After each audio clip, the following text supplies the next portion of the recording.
ペットバラシ終わりました。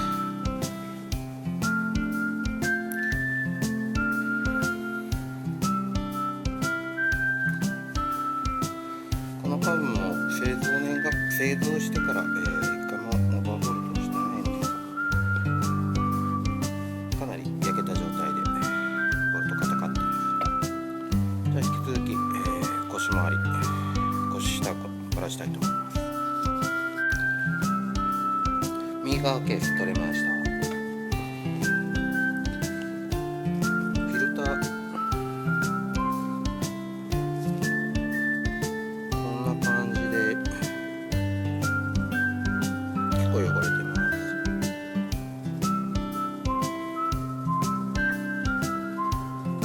初めてガラしたエンジンだったのこのままかな。ボルト関係長さが一個一個違うんです。一応段ボールにあった場所の位置に左右、順番分けして片付けてます。こんな感じですね。ケースカバーの内側です。遠心クラッチなんでこんな感じです。じゃあ引き続きバラしていきます。問題発生です。フライホイールの、取り外し用のジグつける逆ネジの山が腐って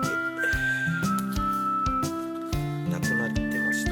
で、今フライホイールが取れない状態です。これをどうにかして取っていきたいと思います。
バレました。バン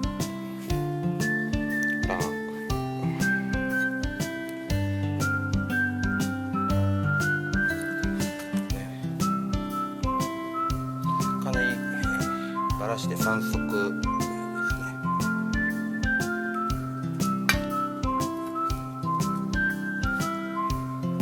オイル焼けとかが結構激しいんで、今まで一回もバラしたことないんでしょうから、ベアリング関係も動きが悪いわけじゃないんですけど、オーバーホールの基本で消耗品の全交換、ベアリング、パッキング関係とかですね、オイルシールは交換して、全部交換していきたいと思います。ヘッド関係バラしてもよかったんですけど、今予定してるのがもうワップ用のシリンダーとヘッドも交換していきたいと思います。これはもうこのまま本当は4速入れたいところ